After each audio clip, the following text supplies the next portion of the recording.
Namaste, everyone. Welcome to today's Explainer. I am absolutely thrilled to be your virtual local guide today.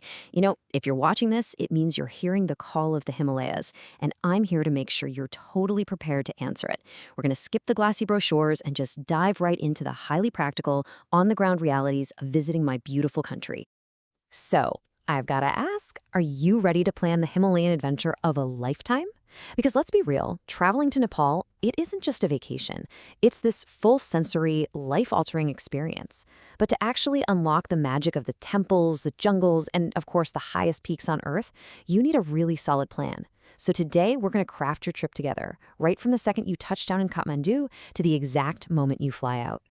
So, grab a hot cup of Nepali masala tea, and let's quickly run through our pre-trip briefing agenda. We're covering 4 main things today. First, navigating bumpy roads. Second, choosing your trekking style. Third, crafting your itinerary. And finally, cultural etiquette and respect. All right, let's jump straight into section 1, navigating the bumpy roads. We need to talk about the reality of getting around Nepal. When you're looking at transit options, you basically have 4 choices. First up is the public bus. Now, it's incredibly cheap, sure, but you're going to be dealing with totally unreliable timetables, super cramped seating, and, well, questionable safety. Then there's the tourist bus.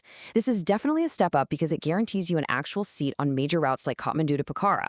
But here's the local secret if you're on a shorter trip. You want to hire a private driver or take a domestic flight.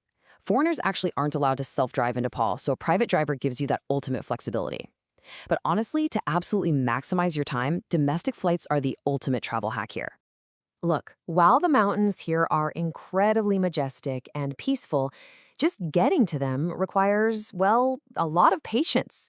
So consider this a little tough love from your local guide.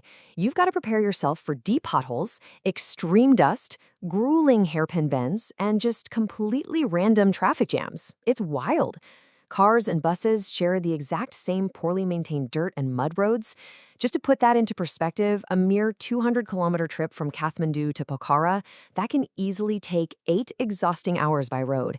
You really have to balance the romanticized idea of snowy peaks with the gritty reality of our infrastructure. Seriously, patience is going to be your best friend here. Moving right along to section 2, choosing your trekking style. This is the big debate. Tea house versus camping. Figuring out what you actually want out of the mountains is absolutely crucial. On the one hand, we have tea house trekking. This is kind of your classic Nepal experience on routes like Everest Base Camp or the Annapurna Circuit. It's deeply social. You're basically hopping from village to village, sleeping in these simple family-run mountain guest houses. You get to warm up by the stove in a shared dining room and just chat with locals and other trekkers. Now, on the flip side, we have camping trekking. This is for those wild, super remote regions like Upper Dolpo or Kanchenjunga. It's totally self-contained. You've got a private kitchen crew setting up tents and managing the whole shebang. It has this incredible expedition-level feel that really isolates you in nature. It gives you tons of flexibility, but, a bit less of that direct village immersion. Oh, and if you do go with the tea house route, you are going to become intimately familiar with this, dal bhat. It's our traditional Nepali meal made of lentil soup poured over boiled rice, and it usually comes with some veggie curries and pickles. Let me tell you, this is the absolute staple fuel for trekkers. We locals have a saying, dal bhat power 24-hour. It's this incredibly comforting, all-you-can-eat dish, and it's basically going to be your daily warm reward after a long, freezing hike. Trust me, you're going to love it. Okay, let's get into section 3, crafting your perfect itinerary. It's all about making the most of your days. Here's the thing about Nepal. Literally every single extra day you have buys you a very specific brand new experience. Let's break it down. Step 1. If you only have 7 days, you're looking at the Golden Triangle. That gives you the chaotic heritage of Kathmandu, the beautiful lakeside mountain views of Pokhara, and the jungle safaris down in Chitwan National Park. It's a fantastic sampler, but it is fast. Step 2. 10 days. Okay, now we're talking. Those extra 3 days buy you a short physical Himalayan immersion, like the stunning 4-day Poon Hill trek. Step 3. 12 days. This is great because it lets you add in some deep recovery, maybe a wellness and Ayurvedic retreat in Dhulikhel right alongside your trek. And finally, step 4, 14 or more days. This right here is the sweet spot. It unlocks the truly remote areas that first-timers almost always run out of time for. I'm talking about places like the ancient Forbidden Kingdom of Upper Mustang or the Beep tiger-tracking jungles of Bardia. Now, to actually make those shorter itineraries work, you need to remember this number, 25. That is exactly how many minutes a domestic flight from Kathmandu to Pokhara takes. Remember that 8-hour bone-rattling bus ride I warned you about just a minute ago? Well, for around $100, you can bypass it entirely. If you're on a tight 7 or 10-day itinerary, spending 25 minutes in the air instead of an entire day bouncing around on a rough road, that buys you incredibly precious vacation time to, actually enjoy the destinations. It's a total game changer.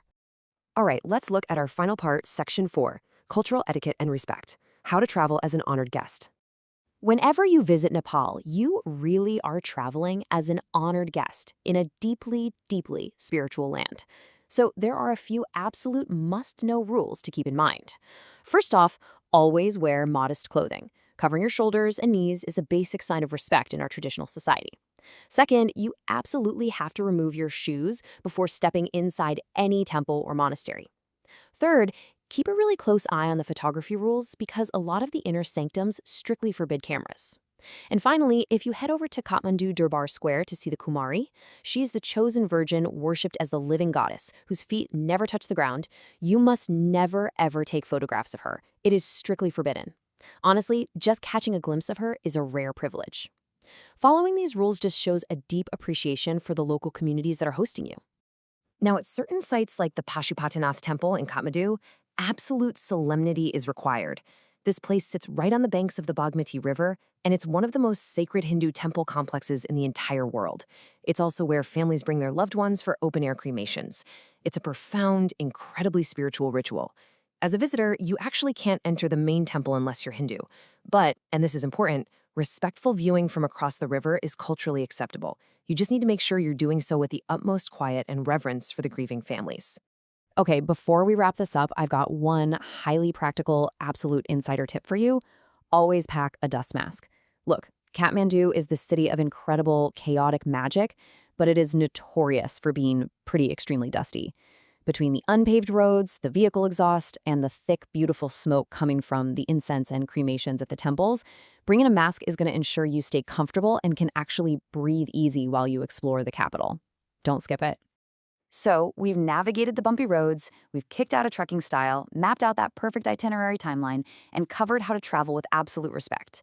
So now, I'm turning it over to you. What kind of Nepali adventure are you going to build? Whether you're trekking Bengal tigers, stuffing yourself with dal bhat in a snowy tea house, or marveling at ancient temples, the Himalayas are out there waiting for you. Get out there, start planning, and I really hope this explainer leaves you feeling inspired, fully prepared, and just super eager to book those tickets. Namaste and safe travels.